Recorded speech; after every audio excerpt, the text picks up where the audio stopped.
Good morning बच्चों। अंतरा व्याकरण एवं रचना कक्षा 5 और बेटा हम पढ़ रहे थे पाठ 2 वर्ण विचार। इसमें मैंने आपको वर्ण की परिभाषा यानी भाषा की वो छोटी से छोटी इकाई जिसके हम और टुकड़े नहीं कर सकते वर्ण कहलाती है, वर्ण समझाई थी। उसके बाद में मैंने आपको वर्ण के भेद, स्वर, अयोगवा और व्यंजन, इसमें से मैंने आपको तीनों भेद बताए थे। तीनों भेदों में से मैंने आपको स्वर समझाया था कि स्वर हमारे 11 होते हैं और जिनका उच्चारण के बिना किसी की सहायता के बिना किया जाता है, ये स्वतंत्र होते हैं और ये 11 होते हैं। इसके बाद में बेटा अब हम आज पढ़ेंगे, क्या पढ़ेंगे आज? स्वर के भेद। तो स्वर के भेद भी बेटा 3 प्रकार के, जिस तरह से वर्णों के भेद 3 हैं उसी प्रकार से स्वर के भेद भी 3 हैं। तो स्वर के भेद 3 होते हैं। इन तीनों के नाम हैं नंबर 1 हीस स्वर, दीर्घ स्वर और प्लुत स्वर। ये 3 हैं। इसके बाद सबसे पहले आता है बेटा हीस स्वर। हमने अपनी हिंदी वर्णमाला पढ़ी है, उसमें कुछ शब्द ऐसे हैं, कुछ वर्ण, शब्द नहीं, कुछ वर्ण ऐसे हैं जिनके उच्चारण में सबसे कम समय लगता है, वो आपके हीस स्वर कहलाते हैं। हिस का अर्थ है कम। जिन स्वरों के उच्चारण में कम समय लगता है उन्हें हम हीस स्वर कहते हैं। हमारी हिंदी वर्णमाला में ये जो हैं ये 4 शब्द हैं, अ, ई, उ, री, ये 4 हैं। तो आप इसकी हीस स्वर कह के जिन स्वरों के उच्चारण में कम समय लगता है उन्हें हीस स्वर कहते हैं और ये 4 प्रकार के होते हैं। ठीक है, ये इसकी परिभाषा हो गई। उसके बाद में दीर्घ स्वर। दीर्घ का अर्थ होता है अधिक या फिर बड़ा। जिन स्वरों के उच्चारण में हीर्घ स्वर यानी इससे दुगना समय लगे, स्वरों के उच्चारण में से दुगना समय लगता है उन्हें दीर्घ स्वर कहते हैं। जैसे आ, ई, उ, ए, ओ। तो आपने देखा कि इनसे दुगना समय लग रहा है इसके उच्चारण में, तो इसके लिए इसको हम दीर्घ स्वर कहते हैं। तो इसकी परिभाषा यहाँ से यहाँ तक और ये सारे इसके उदाहरण साथ के साथ। इसके बाद आता है बेटा प्लुत स्वर।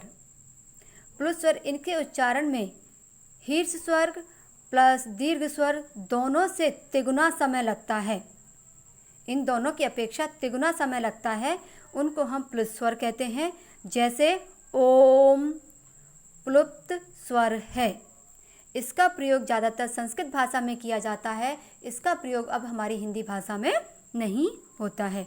तो आपको मेन 2 की परिभाषा लिखनी है, हीर्घ स्वर की और दीर्घ स्वर की, जो मैंने आपको अंडरलाइन करवा दी है बेटा और उसके उदाहरण भी बता दिए हैं। इसके बाद देखो अयोगवा। तो दूसरा हमारा जो भेद है वो है अयोगवा। अयोगवा हमारी हिंदी भाषा को शुद्ध रूप में लिखने के लिए इसका प्रयोग करते हैं। स्वरों और व्यंजनों के अतिरिक्त हिंदी वर्णमाला में अंक बिंदी, अनुस्वार और चंद्र बिंदु को अनुनासिक और जो बीचे बिंदी लगाई जाती है इसको हम विसर्ग कहते हैं। यानी ये जो खाली बिंदी लगाते हैं ये इसको कहते हैं हम अनुस्वार। देखो जैसे हमने लिखा बंदर, तो ये जो बिंदी है हम इसको कहेंगे अनुस्वार। ठीक है, अब मैंने लिखी आँख, अब ये चिन्ह लगा है इसको कहेंगे हम अनुनासिक। अब छोटे शब्द से खाली बिंदी, बड़ा शब्द है तो इसको मान लो चंद्र बिंदी।